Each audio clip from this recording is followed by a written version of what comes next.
Soyez les bienvenus sur BFM Lyon, votre santé, comme chaque jeudi en partenariat avec le magazine Ma Santé. Et Pascal Auclair, bien sûr, son rédacteur en chef. Bonsoir Pascal. Bonsoir Elodie. Notre invité cette semaine, Antoine Baudry, membre lyonnais du comité associatif SIDAction. Bonsoir. Bonsoir. Et merci d'avoir accepté notre invitation. On vous retrouve dans un instant, bien sûr, pour parler du SIDAction. Mais d'abord, l'objet de Pascal.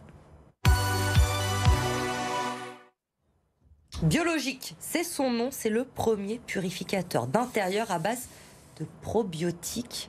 C'est quoi les probiotiques? Alors, les probiotiques, Elodie, ce sont des micro-organismes. Et là, en l'occurrence, il s'agit de micro-organismes environnementaux. Donc, c'est des micro-bestioles qui vont tuer un petit peu tout ce qui est dans l'atmosphère et qui est sur l'immeuble aussi. C'est-à-dire les bactéries, les virus, les allergènes. C'est dans l'air du temps parce qu'on le sait, les pandémies sont de retour. On parle évidemment de la Covid, on parle aussi de la grippe. Bref, il faut tuer toutes ces bestioles.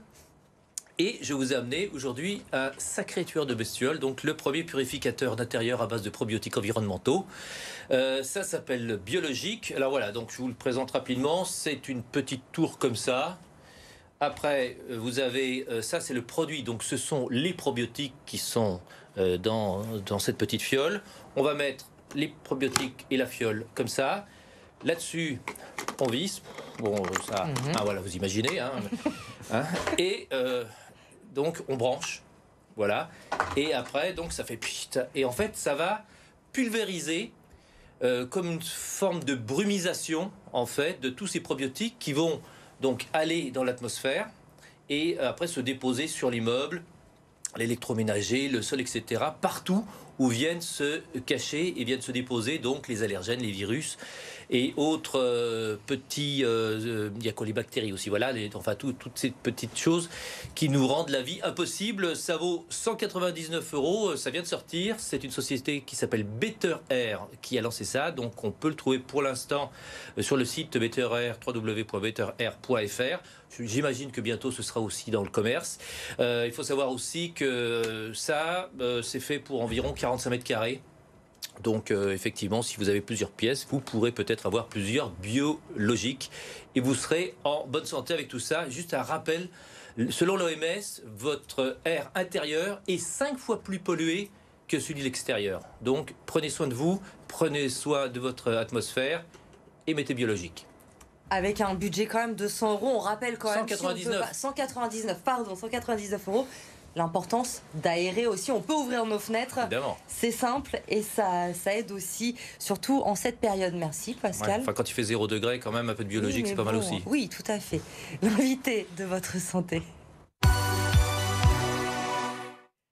Antoine Baudry, membre lyonnais du comité associatif SIDAction. Cette semaine, comme chaque 1er décembre, c'était la journée mondiale de lutte contre le sida. En France, 180 000 personnes vivraient avec le VIH aujourd'hui.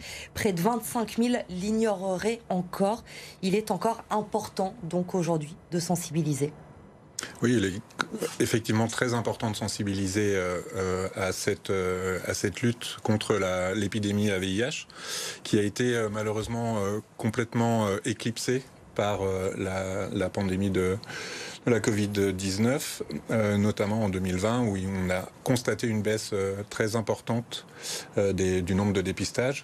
Et quand on sait qu'effectivement, il y a entre 20 et 25 000 personnes qui vivent avec le VIH, mais qui ne le savent pas, il est très important de continuer à sensibiliser les gens sur le dépistage. Ouais, sur cette baisse, depuis 2017, on constatait une baisse du nombre de personnes qui découvrent leur séropositivité. En 2020, la baisse est de 22%. Mais vous l'évoquez, c'est un chiffre qui est très trompeur en raison de la crise sanitaire, car les tests de dépistage ont aussi fortement diminué. Oui, on estime à 14% au niveau national la baisse du dépistage. Donc effectivement, forcément, s'il y a moins de dépistage, il y a moins de découverte de séropositivité, ce qui ne veut pas dire qu'il y a moins de contamination. Et au contraire, si on ne dépiste pas les gens ne savent pas qu'ils sont contaminés par le VIH, et du coup risquent aussi de transmettre le VIH à d'autres. Du coup, Concrètement, qui contracte aujourd'hui le sida? On évoquait avant évidemment beaucoup les milieux homosexuels. Est-ce qu'aujourd'hui, il y a une frange de population beaucoup plus large qui est touchée? Est-ce qu'on peut dresser le profil un petit peu? Alors, il n'y a pas de profil. Hein. Tout le monde peut contracter le VIH. Il y a une augmentation de la part des plus de 50 ans, ce qui est quand même assez récent, dans les nouvelles contaminations à VIH. Après, il y a encore des populations qui sont très touchées par le VIH, et c'est les hommes qui ont des relations sexuelles avec les hommes.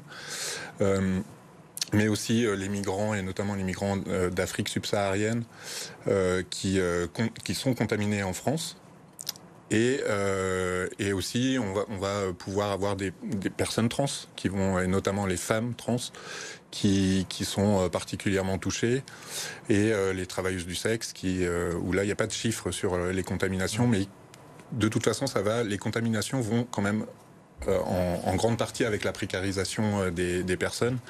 Et du coup, il y a des populations qui sont particulièrement touchées encore aujourd'hui. Les retards de diagnostic avec cette baisse des tests, notamment en raison de la crise sanitaire, ça peut avoir des répercussions très graves dans les prochaines années ? Ah ben oui, comme je le disais, alors à deux niveaux, ça peut avoir des répercussions graves. C'est parce que plus on retarde le diagnostic, moins les personnes sont mises sous traitement rapidement.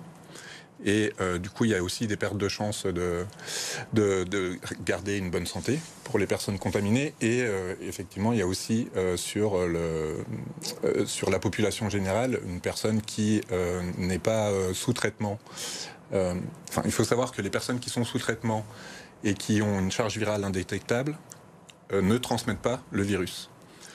Et du coup, si elles n'ont pas de charge virale indétectable parce qu'elles ne sont pas sous traitement, elles peuvent contaminer d'autres personnes.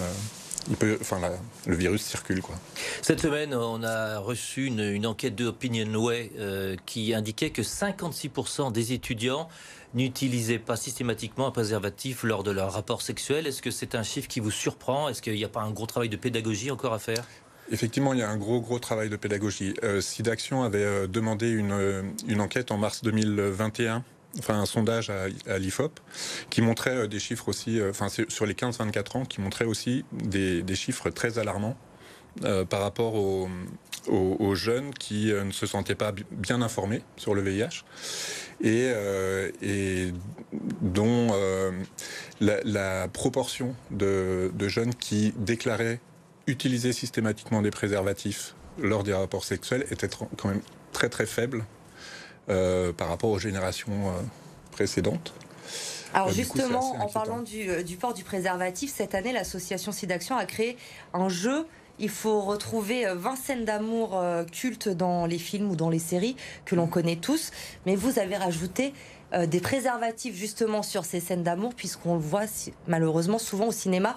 Oui. Le préservatif est oublié. On parlait de pédagogie, ça passe aussi par là, cette sensibilisation 2.0, si on peut dire, auprès des jeunes. Ah oui, effectivement, ça passe par là, et il y a de plus en plus d'initiatives qui sont montées par les associations de terrain pour faire de la prévention sur les réseaux sociaux, que ce soit des petits clips ou des petites vidéos de prévention, mais aussi de ce qu'on peut appeler de l'aller vers virtuel, c'est-à-dire de rentrer en contact avec des jeunes, mais aussi avec des HSH, donc les hommes qui ont des relations sexuelles avec les hommes, ou avec d'autres populations qui peuvent être exposées au VIH, pour les contacter vachement plus facilement. J'évoquais tout à l'heure cette enquête d'Opinionway qui est assez significative. Dans ces chiffres qu'on nous a fournis, il y a aussi 12% quand même des jeunes qui indiquent qu'ils pensent qu'on peut attraper le VIH avec juste la langue et en fait en s'embrassant. Est-ce qu'il n'y a pas un gros travail là aussi de pédagogie, mais même pas au niveau des étudiants, mais des écoles, des enfants, quoi? Ah, si. Oui. De toute façon, ça passera aussi par l'éducation, et notamment dans les écoles, et surtout ce qui sera éducation sexuelle, parce que on n'attrape pas le VIH en embrassant une personne séropositive, il faut le rappeler. Un dernier mot rapidement, en 10 secondes, la recherche qui avance aussi, c'est important d'en parler, mais toujours pas de vaccin. On entend parler de l'ARN messager pour le Covid. Il y a des essais cliniques qui ont été lancés par Moderna. C'est un espoir pour vous aujourd'hui? Bien sûr, c'est un espoir. Oui. C'est un espoir de pouvoir enfin éviter la contamination des personnes. Après, il y a déjà des outils qui existent, notamment la PrEP, qui est un traitement pré-exposition qui a montré son efficacité. Mais on attend toujours le vaccin et l'ARN messager est une piste qu'on espère fructueuse. Merci Antoine Baudry d'avoir répondu à nos questions. On le rappelle, si vous voulez faire un don pour le SIDAction sur le site don.sidaction.org, donc pour faire un don. On va passer tout de suite à l'agenda de votre santé avec Pascal. Et une autre cause importante, Pascal, ce vendredi 3 décembre, comme chaque année, ce sera le coup d'envoi du Téléthon. Oui, la 35e édition du Téléthon.